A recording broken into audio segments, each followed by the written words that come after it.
Embrace the grief that accompanies sending your friends and your family out on mission. Mourn change. That's what true grief is like, mourning of change. And so mourn change of growth, and don't make things like a divorce where the kids feel horrible having to choose which parent they're going to now go and live with.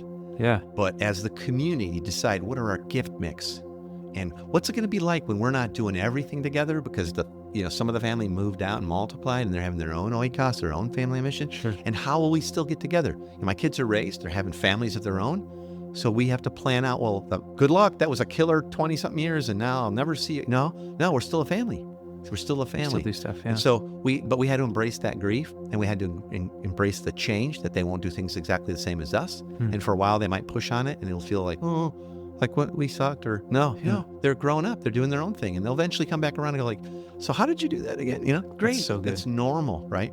See, notice how everything's just kind of like a family. Yeah.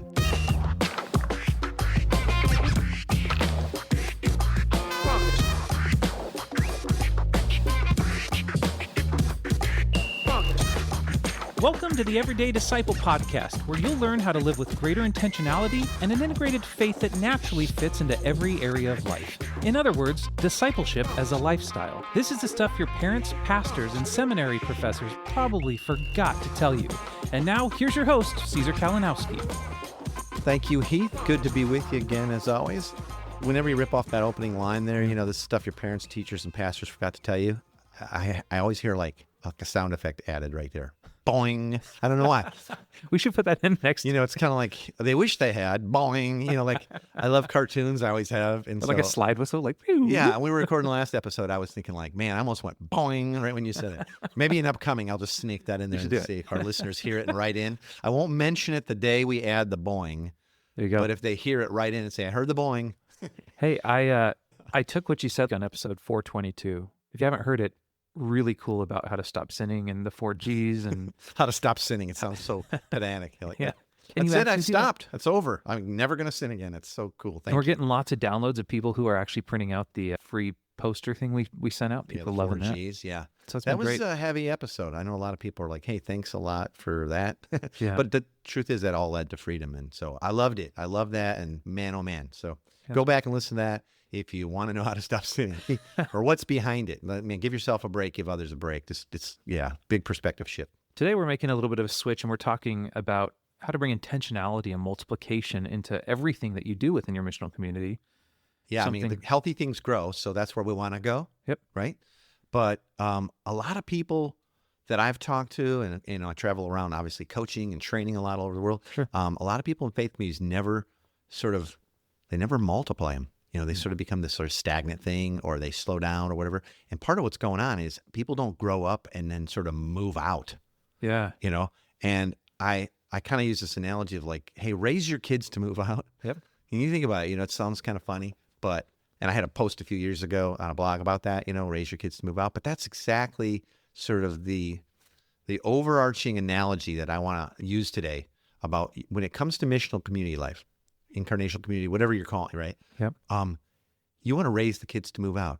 And we're going to talk about what that looks like. Yeah. Just like with your own kids, you wouldn't, hey, we raised our kids to be like 20-something years old, and we still do all their laundry and pay all their bills.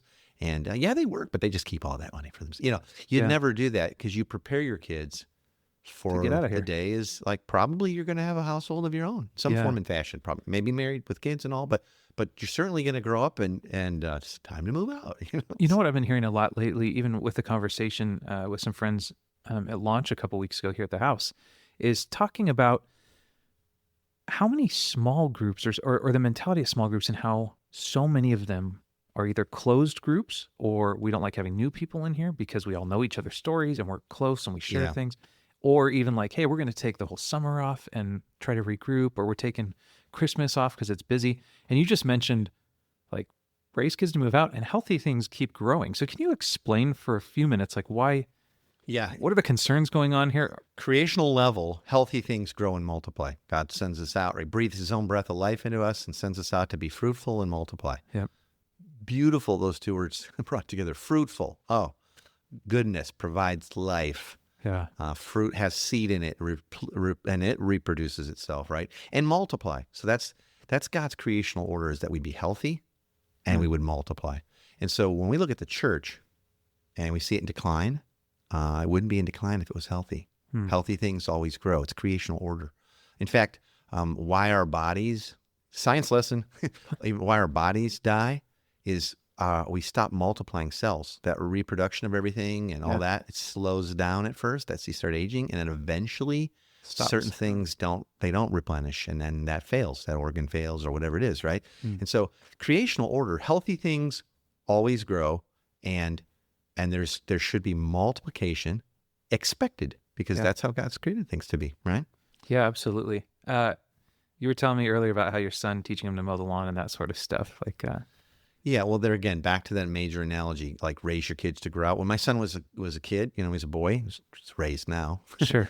I taught him how to mow the lawn and use basic tools. And, I told him that someday, son, you're going to be a man with a family of your own, and you're going to need these skills.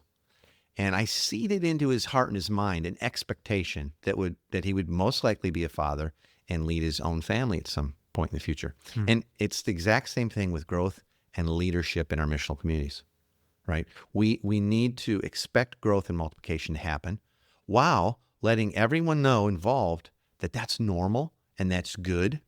And just like when our children leave home and become adults and start their own families, there'll be a grieving process. Like, man, when my kids, they're all grown and moved out, I'm so stoked that they're moving out and that they can and that they're healthy and they love God and people well and all that. But oh my gosh, your heart breaks, right? Yeah. So there's a natural grieving.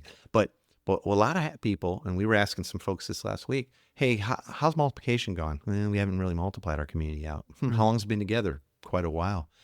Does everybody in your missional community know that your goal would be to multiply this out and send them someday? I think everybody feels pretty stoked that they finally found this community they've always been looking for, quote unquote, even though we're sinners and jacked up too and all that. And that's often the case. Even in throwing the net, like, hey, I want to start a missional community. Maybe a lot of our listeners to the show today are thinking, yeah, well, we're still trying to get to a missional community. Let me just say, seed the idea of multiplication and that expectation in from the get-go. Yeah. Hey, we want to have a healthy community and we want to raise the kids to move out, so to speak. And so just know that everything we're going to be doing is going to be equipping you and others to go and do the same thing. Because what is a missional community? It's God's family on mission. So what does a family do? It produces offspring. It produces kids. It raises them to health. And they have families. Exactly. And that's disciples making disciples. That's and right. as you said, man, that's right. Everything in God's creation has a seed of multiplication built into it. And one of the things, just a side note, if you keep saying that your missional community is going to split and you're going to start new ones, Tina corrected that this last weekend in a beautiful way. It was like, no, it's not a divorce. It's like we're actually multiplying. Like, the family's not splitting. I'm not a math expert, but division isn't the same as multiplication. Yeah. So if you keep saying you can't wait till your small group or your missional community splits and grows into two more, stop using that word. Use multiplies. And chances are, if it's just a split because it's numerical hassle or something, it wasn't a multiplication. Meaning it didn't take all the DNA with it. It was ready to go because it had all been built in and trained and reproduced, right? Yeah. So unpack a little bit this multiplication that we see in the story of the Bible. There's an arc running there. Would you talk about that for a few minutes? Yeah. Well, like I said, right at the beginning, God blessed Adam and Eve and then sent them to be fruitful and multiply, fill the earth with what? Himself, his glory.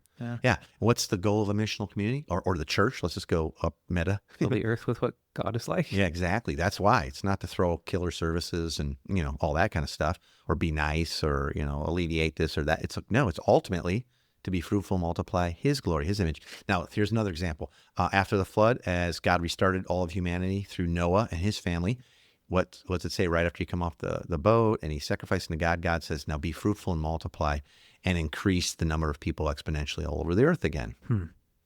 Okay. When God changed Jacob's name to Israel and confirmed his calling, reaffirming his covenant to Abraham and his people, God said, I am God Almighty, be fruitful and multiply. Yeah. Right. And I'll just say, and that just leads right up to this amazing correlation between Jesus' command to go and make disciples. That's the same thing as God's command, be fruitful and multiply. And here's another cool little dime drop, right? Is in the beginning, God creates the first human from the dust of the ground using his own hands, and he breathed his breath into them, giving them life. That word breath, ruach, I'm not Mr. Hebrew pronunciation here, means spirit, right? Sure. Breath, life, it's the same like root there. So guess what? When Jesus sends out the disciples to go and make disciples, he says, now go do that. And he says, as I've been sent, so I send you. Receive the Spirit, and he breathed on them. Same word. So it's a whole restarting of it. So it's really plan A is that God was going to fill the earth with himself, Yep. and he's going to do it through his people. And that's why we have to expect that. God won't be fooled. So if we're not multiplying, there's reasons behind it. Yeah. There's non-health. We didn't expect it. We didn't even build it to multiply. We thought we were just going to create this cool Christian culture, subculture for ourselves, where we all kind of hung out and loved each other and just beat the pants off each other in our fantasy football leagues or whatever there is. Yeah. But so first point here is like seed this idea of multiplication into everything and let the people know our goal is health and vibrancy, and healthy things will grow. And we're going to send you off to have a family of your own on God's mission. Man, I feel like if I was Jesus' script writer, I would have just put in a witty, I would have changed it, go make disciples, into be fruitful and multiply disciples, tying it back to the original. Yeah, be fruitful and multiply disciples. Thank you. And I think we interpret it like be busy and get people to come to a building. And you go sign up for a 9-week program or something. Yeah. No, go make disciples. Get out of here. It's just that same creational order finding its arc throughout people. Yeah. So the correlation between Jesus' command to go and make disciples and God's command to be fruitful and multiply is actually amazing. It's bridged, Jesus doing what his Father said and continuing on the story. It's all part of that creational order again. And so, yeah. So when it comes to discipleship, there has to be an intentionality, because multiplication doesn't just happen accidentally. How should we structure things? Like, if you were giving me tips on how to structure a multiplication or a missional community that's set up for multiplication in the long run, what tips would you coach me in as far as how to structure things? Well, it's part of why we're going through launch, right, for the next 18 months. There's a lot of stuff, but let me break it down into a few things. There again, I've already said, plan for it, expect it, seed that idea in everybody's mind so that they know, hey, there's a day coming. Mom and Dad are going to send us out. Have families of our own. But to get to that, I want to say that the life of your community, you need to keep it intentionally simple. Okay. Keep it intentionally simple. That doesn't mean like a weekly meeting. I'm not saying that. A family on mission does all kinds of stuff together, but it shouldn't be real expensive. It shouldn't be super elaborate where it's like, oh man, only people with her skills or only people with his skills could ever lead a missional community like this. And see, what happens is if you don't keep it simple and it feels real complicated and you're like the guy behind the curtain on Wizard of Oz just pulling levers and making noise and people don't know how you're doing what you're doing, then they're going to fear that. And so when you talk about, hey, I really see you as leaders and I want to lean in further into multiplication with you. And they're thinking, oh, this is way complicated. I don't have time. I don't know what I'm doing. It's just like a mystery. It's nebulous, Yeah, right. So keep things intentionally simple. So, like think about the meals that you have together. Yeah. Is it a freaking big deal? Is it an elaborate, crazy thing? And you don't want junk either. Your daughter, sons of the king, have a blast, right? Be generous with people, but keep it simple. It shouldn't be this like, God, I hate when the community's over because it takes me 4 days to clean up, right? Yeah, that's a good point. Keep it simple. When you're out serving together, keep it simple. It shouldn't require, unless God's called you to some amazing program, it shouldn't require, 16 weeks of organization and, setup and all that, right? This is a rhythm of life that we live in. It's a lifestyle of discipleship and mission. And so keep things intentionally simple. That's great. And I'd add to that, really lift the veil on what you're doing and why with everything. Yeah. Like for people to learn what you're doing and be able to reproduce what you're doing. Think about it with your own kids, right? Yeah. You don't hide it. Like I'm going to go a real simple analogy. Everybody teaches their kids to tie their shoes. Why? Well, because they're going to have to learn. They're going to have to tie their shoes their whole life. Sure. Do you teach your kids to tie their shoes by tell them to turn their head, putting their shoe on for them, and then tying it in this elaborate bow? Really, this is a tricky little thing. Or do you over and over and over help them figure out how to pull up your sock, pull your shoe on this way, grab the tongue, your foot's on, Yep. And then here's how we make the 2 bunny ears, or if you do it the other way, pull the loop, whatever you do, right? Sure. And how many times does it take showing a kid usually to do that?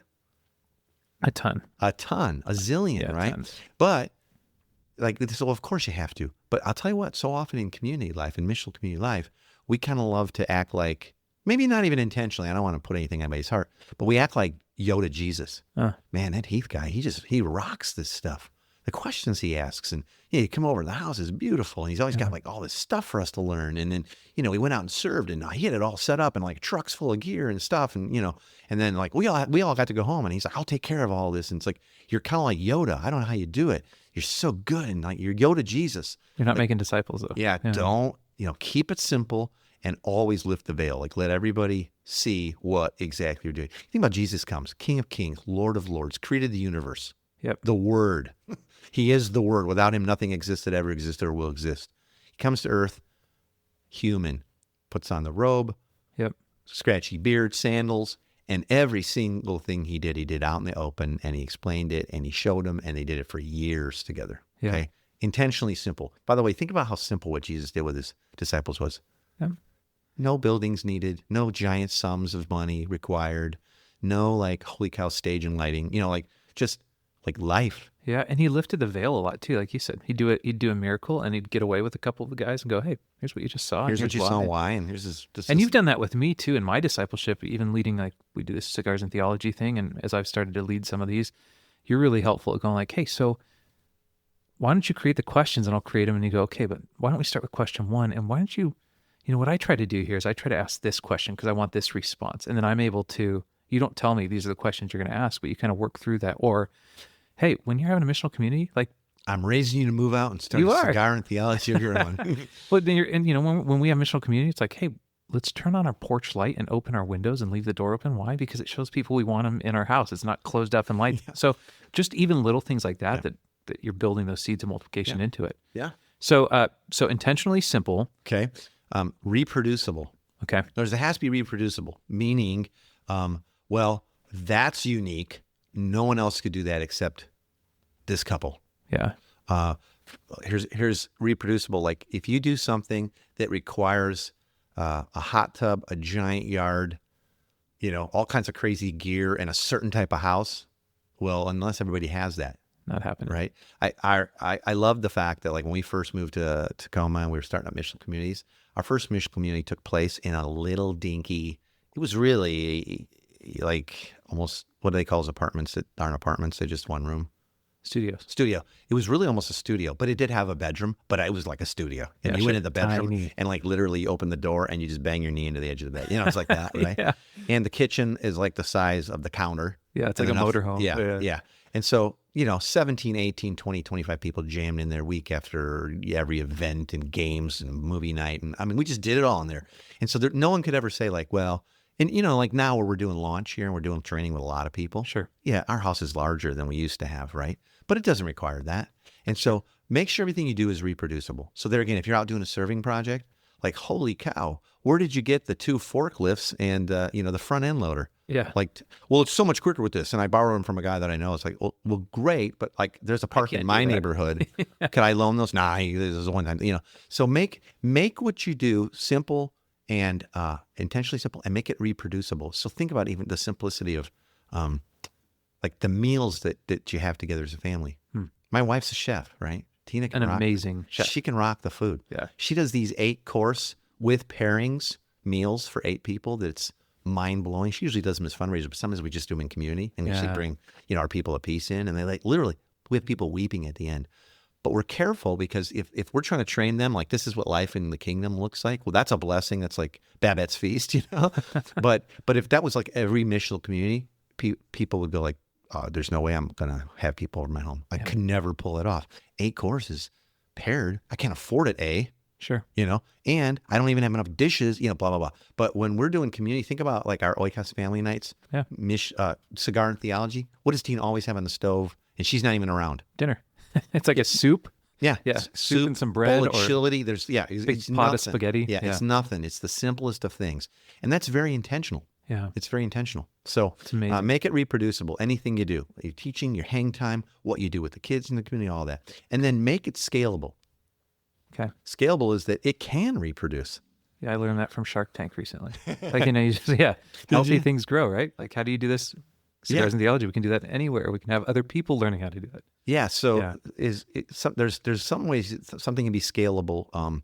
This is the worst kind of scalable. Well, let's just jam more people in here and you keep leading it. But if the other two follow suit, like it's simple and it is actually reproducible, how do you scale? Well, now you're doing cigar and theology across the bridge. I'm doing it here. A couple other guys are doing it. And now lots of people are being blessed. Now, can we get everybody together once in a while and do like the super smoke or whatever and like really go for something? Yeah, we get to.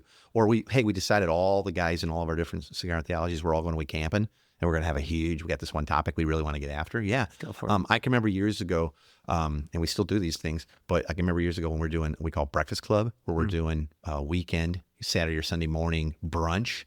It's open house brunch. It's like anytime between 10 and like 1, just stop on in and you're inviting all your people of peace and lost friends and even believers and all. Sure.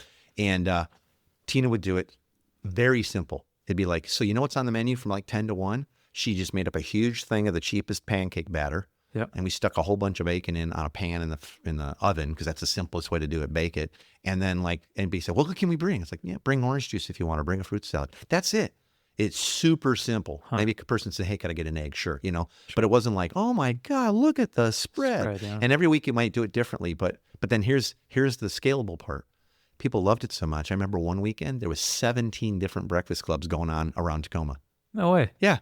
That's so cool. 17. I mean, we did a lot of them, but I remember that was like the height one week. We had 17 going on in different houses, different neighborhoods all over, and they were all doing it super duper simple. Yeah. And that's scalable. And then you think, 10 or 15 to each one of them. I mean, this is the gospel going out to hundreds of people. It's a beautiful thing. Life. But see, that took some intentionality to keep it simple and reproducible so that it could scale. Yeah. It doesn't require a certain house, not a certain skill, not a certain anything. It is scalable. The way we learn is scalable. The way we teach, the way we correct, the way we are with our kids, it's all scalable. So yeah, there you go. So intentionally simple, reproducible, scalable, and that's after, remember, expecting it, letting everybody know, hey, our goal is to raise the kids to move on. Yeah. Like we're gonna do everything very intentionally, just like we had that talk with Launch. So listen, everything we do this weekend during the training, very intentional. Yeah. Look how simple it all was though, right? Yep. Did I have any projectors going or like crazy sounds? Nothing. Yeah. Like nothing. So like that was the point. And I told everybody, listen, pay attention the way Tina sets up a buffet, the way we talk about certain things, the way we take breaks, the fact that we're moving around to different spaces to open up our head and we're inside, we're out, we're up, we're down, all that. Everything was intentional. And what did I say? Why? Because you're going to reproduce all of this in your context when you get home. And we didn't do anything that people couldn't reproduce Monday when they got home. Yep, absolutely. Right? And we were talking today, you were saying, man, a lot of that stuff's already changing the way I'm looking at things. Yeah. And like the pressure's off. Yeah, it's already taken root. Yeah, absolutely. Well, let's jump to the big three for this upcoming week because... Big three. The big three, the 3 takeaways we want people to leave with, something they can just jot down or pull over right now and write down if they want to. But if not, we're going to give it to you for free by going to the website. All you have to do to get this free download of the big three is by going to everydaydisciple.com/big three. Caesar, what would be the big 3 takeaways for this week? All right. Big 3. Expect growth to happen while letting everyone know that it's normal and good. Talk about it early on. Multiplication's a natural thing, and it's part of the goal to accomplishing God's mission, which is to fill the world with Him, His glory. Okay, so expect growth to happen. A lot of people just think, oh, it'd be the most amazing thing if it ever did. I'm like, oh, that's your God. That's how He built the world. It will. Well, I think what you said even at the beginning is like, understand there's grief though there as well. Like when so you that's actually, the second thing. Embrace the grief that accompanies sending your friends and your family out on mission. Mourn change. That's what true grief is, like mourning of change. And so mourn change of growth, and don't make things like a divorce where the kids feel horrible having to choose which parent they're going to now go and live with. Yeah. But as the community, decide what are our gift mix. And what's it going to be like when we're not doing everything together because some of the family moved out and multiplied and they're having their own oikos, their own family mission? Sure. And how will we still get together? And my kids are raised, they're having families of their own. So we have to plan out, well, good luck. That was a killer 20-something years and now I'll never see you. No, we're still a family. We're still a family. Still do stuff, yeah. And so we had to embrace that grief, and we had to embrace the change that they won't do things exactly the same as us. And for a while they might push on it and it'll feel like, oh, like what, we sucked, or no, they're growing up, they're doing their own thing, and they'll eventually come back around and go like, so how did you do that again? Great. That's so good. That's normal, right? See, notice how everything's just kind of like a family. Yeah. Right? Third of the big 3, remember, small is big and slow is fast. I heard a book called that once. Yeah, that'd be super cool. Yeah. Wink. So keep things intentionally simple. New leaders and disciples can reproduce and communicate small bits of natural community life in the gospel if you break it down and keep it simple. So help them to reproduce more and more of life and rhythm in the community over time and in the kingdom over time.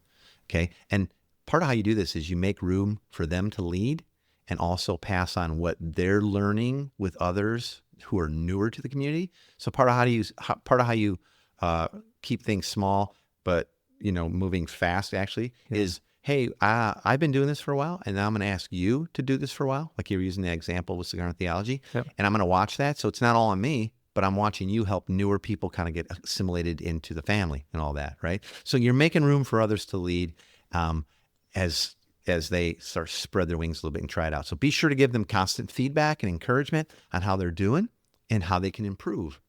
Yeah, And that's saying, cool. hey, so next time you're going to do this, and I'm not saying a word, you're going to just or like I remember we had people who wanted to learn how, Tina, gosh, you're such a crazy host. It's amazing. It seems so effortless with you. Well, great. Tell you what, why don't you host next week, but at our house? Yep. And Tina will just watch and hang, and she'll give you some feedback, and she'll be there for anything you need because she's a servant. But you'll handle it all. You'll like, what are we eating? Who's bringing what? Well, you manage all that. Yep. And now that's not all we do, but that's always a good example because the meal time. Yeah. And when you give people ownership, man, they latch onto that. Exactly.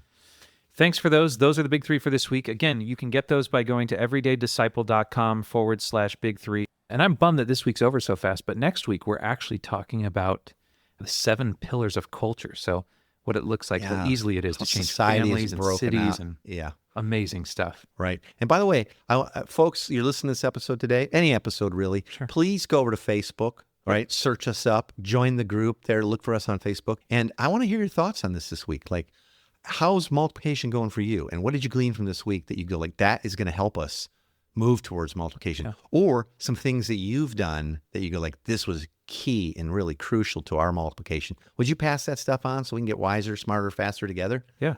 And the way, again, to go there is by going to Facebook in the search bar and you type in Everyday Disciple Podcast. There's a group there. We'll approve you. And that's a great place to share ideas and questions. And other people are going, hey, we tried this here. One guy asked the other week, like, any ideas on how to write a resume in light of who we are as the family of God rather than just business policies? And so it's like, hey, I had some ideas on this. That's a cool discussion. Yeah, really cool. So that stuff's happening, and that's how you get there. And then again, what's super helpful for us, for blessing us and helping us get the podcast out to a lot more people every week, is by heading over to iTunes and subscribing to the podcast, rating the show, and then writing up just a short review, letting us know, hey, what are you digging? How it's been helpful. Good to hear from you. Love it. We love it, yeah. Thanks for joining us today. For more information on this show and to get loads of free discipleship resources, visit everydaydisciple.com. And remember, you really can live with the spiritual freedom and relational peace that Jesus promised every day.